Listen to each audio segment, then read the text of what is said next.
साथियों,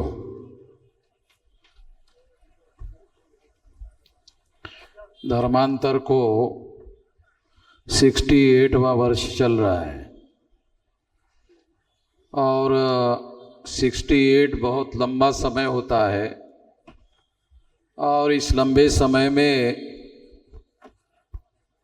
धर्मांतर के बाद जिन लोगों ने नेतृत्व किया उन लोगों को निश्चित रूप से कुछ करना चाहिए था, मगर उन्होंने जो किया उसका कच्चा चिट्ठा विलास खरात ने आप लोगों के सामने रखा और जो रखा है वो गंभीर बातें हैं। उससे एक बात प्रमाणित होती है, वो बात ये है कि इसमें इन्फिल्ट्रेशन हुआ है। इन्फिल्ट्रेशन का अंग्रेजी शब्द है, इसका मतलब है ब्राह्मणों ने इसमें घुसपैठ किया है। तो किसी चीज़ को तहस नहस करना है तो उसका एक बहुत बड़ा सबक है, वो ये है कि ब्राह्मणों ने आज तक बहुत सारी बातें तहस नहस की, तो करने का एक तरीका है infiltration and sabotage. Infiltration and sabotage, तो ये इन्फिल्ट्रेशन यानी घुसपैठ किया और घुसपैठ करके सैबोटेज करने का काम किया है। इसको रोकना बहुत ज़्यादा ज़रूरी है। इसको रोकने के लिए बहुत लंबा संघर्ष करने की ज़रूरत है और बहुत शक्तिशाली संघर्ष करने की ज़रूरत है, राष्ट्रव्यापी संघर्ष करने की ज़रूरत है, तभी ये होगा।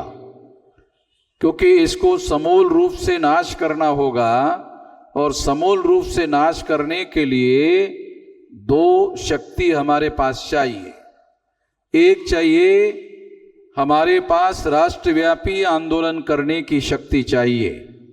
हम लोग पिछले 50 साल से उस संगठित शक्ति का निर्माण करने में लगे हुए हैं जो ब्राह्मणों ने इस देश में संविधान होने के बावजूद भी और संविधान के द्वारा जो मौलिक अधिकार आर्टिकल 19 में उपलब्ध हुआ उसका भी उन्होंने फायदा लिया और उस फायदे का उपयोग करते हुए उन्होंने विशाल अपना संगठन बनाया और अपना संगठन बनाकर उस संगठन शक्ति के आधार पर उन्होंने केंद्र में सत्ता हासिल की। ये हमारे सामने है। और यदि ये सत्ता पर उन्होंने नियंत्रण स्थापित कर लिया और तीसरी बार वो सत्ता में है और उनके द्वारा बनाए हुए व्यक्ति को उन्होंने प्रधानमंत्री बनाने का काम किया। एक बैकवर्ड क्लास के आदमी को, एक ओबीसी के आदमी को देश का प्रधानमंत्री नॉमिनेट करने का काम ब्राह्मणों ने किया, आरएसएस के लोगों ने किया और उसकी वास्तविक सत्ता ब्राह्मणों ने अपने हाथ में रखी हुई है। तो अगर वो जो कुछ भी कर रहे हैं, ये बात हम लोगों को समझना होगा। वो सत्ता के बल पर कर रहे हैं, सत्ता के सामर्थ्य से कर रहे हैं। इतना आसान नहीं है, मगर वो आसान उनको हुआ, वो सत्ता के बल पर हुआ, इसे समझना होगा।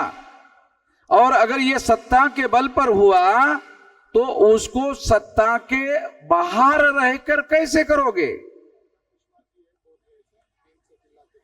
ये वास्तविक सवाल है। इस सवाल का जवाब अगर हमारे पास नहीं है तो फिर हम लोग कामयाब नहीं हो सकते। ये केवल भावनावश होने से समस्याओं का समाधान नहीं हो सकता। जहां तक हमारे लोगों ने बौद्धिक भ्रष्टाचार किया है, अगर उन्होंने बौद्धिक भ्रष्टाचार किया है तो वो बौद्धिक भ्रष्टाचार जनता में फैलने का अंदेशा होता है, खतरा होता है और उससे जनता के दिमाग को भ्रष्ट किया जा सकता है। उसके लिए बदलना जरूरी है, मानस बदलना जरूरी है, विचार बदलना जरूरी है। उसके लिए सत्ता की जरूरत नहीं है। वो काम तो हम अपने संगठन के बल पर ही कर लेंगे, हमारे अपने संगठन के बल पर ही कर लेंगे। मगर जिनके पास केंद्र में सत्ता है वो लोग केंद्र की सत्ता का उपयोग और प्रयोग कर रहे हैं। तो इसलिए इसका उपाय जो है साधारण उपाय नहीं है, इसका बड़ा उपाय करना होगा और इसके लिए राष्ट्रीय स्तर का व्यापक और विशाल संगठन निर्माण करना होगा, जिसके लिए हम 50 साल से लगे हुए हैं। और अभी हमारे पास जो 36 स्टेट हैं सारे देश भर में, सारा देश जो भारत है वो 36 स्टेट है उसके, उसमें से 32 स्टेट में अभी हमारा संगठन फैल गया है। 32 स्टेट में से 625 जिलों में संगठन फैल गया है। तो ये कोई साधारण तो संगठन नहीं बनाया हम लोगों ने, छोटा मोटा तो संगठन नहीं बनाया, ये बहुत बड़ा संगठन बनाया। और अभी केवल एक काम बाकी है, ये आंदोलन 6 लाख गांवों में पहुंचाना जरूरी है, फिर मैं इन लोगों को गधे और घोड़े लगाता। इनकी औकात मैं जानता हूं कितनी है, इनकी जड़ें यहां है नहीं है, ये विदेशी लोग हैं, इनकी जड़ें नहीं है यहां, इन लोगों की यहां जड़ें नहीं है। इन लोगों का बंदोबस्त कैसे किया जा सकता है वो हम जानते हैं।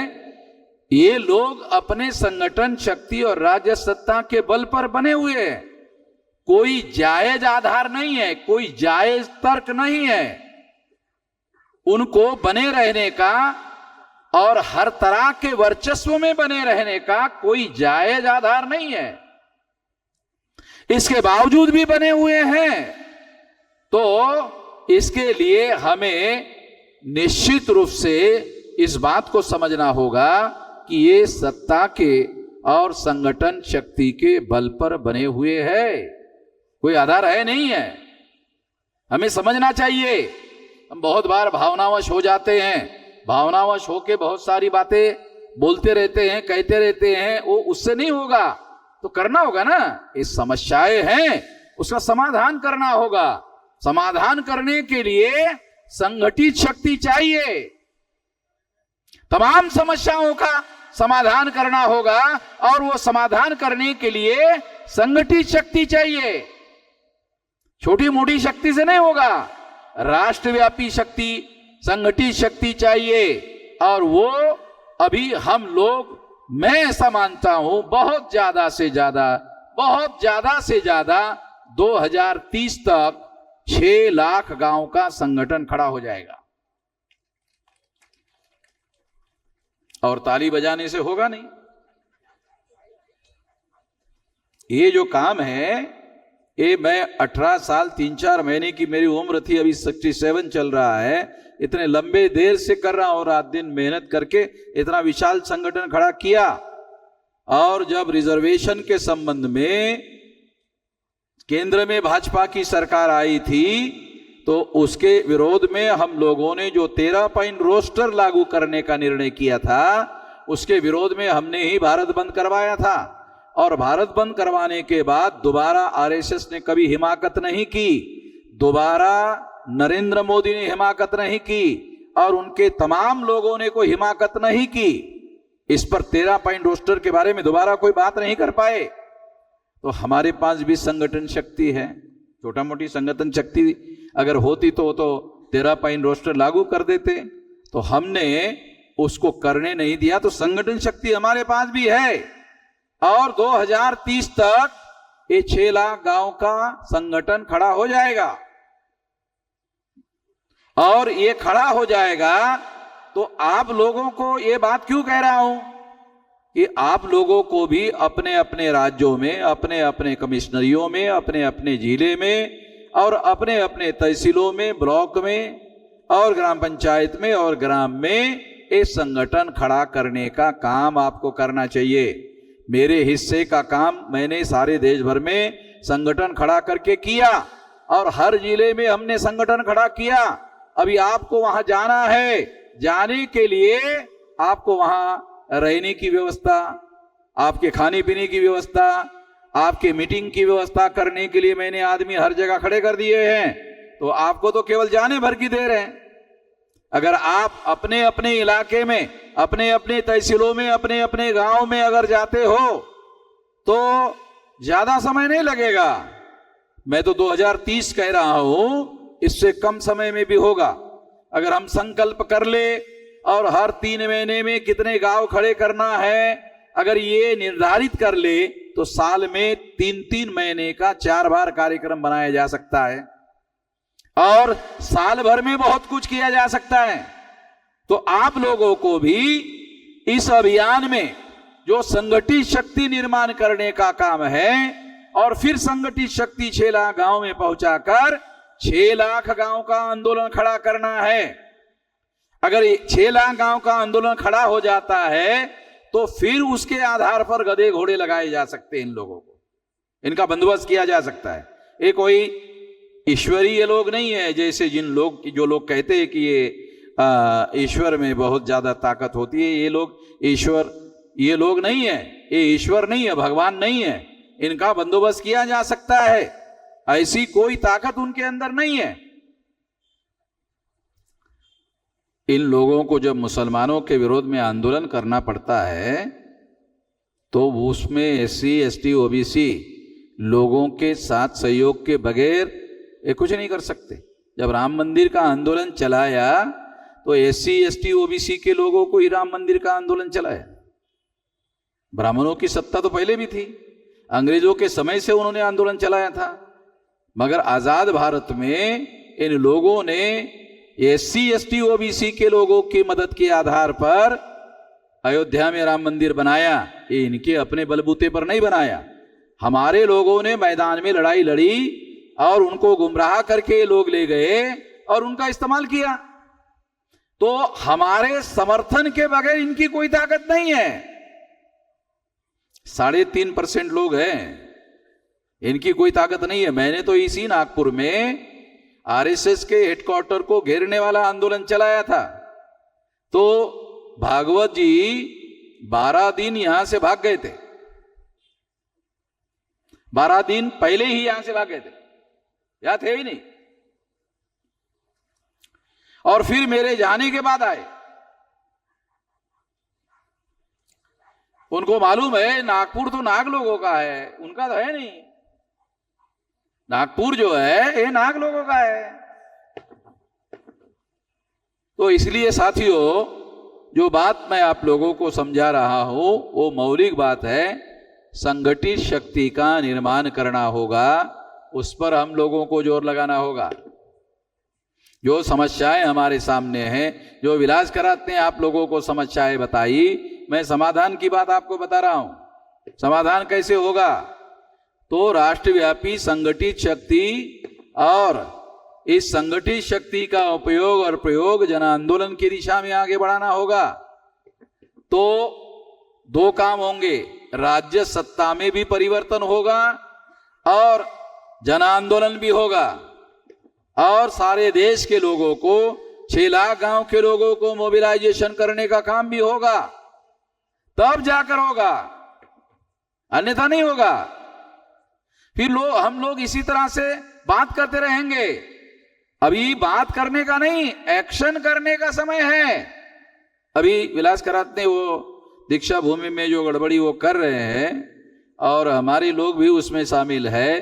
मैं उन शामिल लोगों को जो हमारे हैं ऐसा कह रहे हैं विलास करात, मैं उनको यहाँ से चेतावनी दे रहा हूँ आप लोगों के साथ सहयोग समर्थन से कि वो सुधर जाए, नहीं तो उनके पिछवाड़े पर लात मारने में मुझे ज्यादा देर नहीं लगेगी।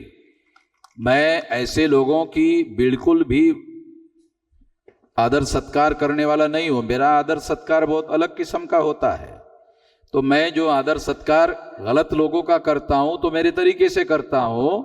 तो ये लोग जो विलास करात ने बताया है वो वहां दीक्षा भूमि में जो कर रहे हैं, और दीक्षा भूमि के साथ लगा हुआ जो कॉलेज है, विश्वविद्यालय है, महाविद्यालय है, वहां जो कुछ वो कर रहे हैं, उसके अंदर प्रशासन में रहने वाले लोग हैं, उनको भी मैं चेतावनी दे रहा हूं यहां से, आप लोगों के साथ सहयोग समर्थन से सुधर जाए। नहीं तो सुधराने का हमारे पास एजेंडा है, कार्यक्रम है, हम लोग सुधार सकते हैं तो वो सुधर जाए।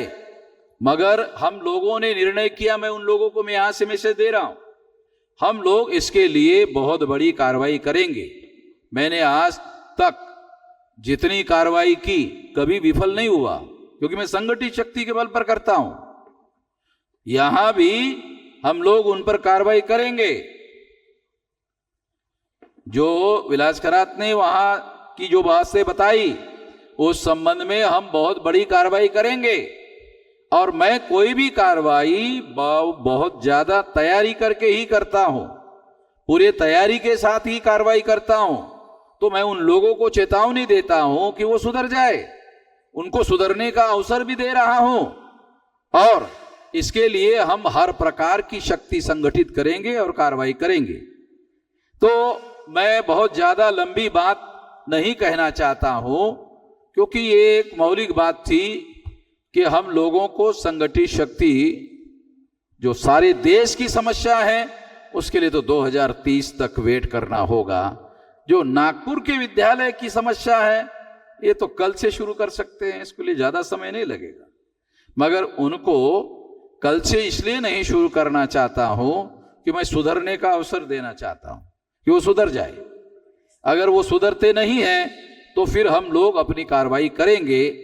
और इसी के साथ मैं अपनी बात यहां समाप्त करना चाहता हूं। बहुत लंबी बात कहने की जरूरत नहीं है, करने की जरूरत है, उस काम को करने। फडणवीस का क्या करेंगे, ऐसा विलास का कहना है। फडणवीस का तो 2-3 महीने में बंदोबस्त हो जाने वाला है।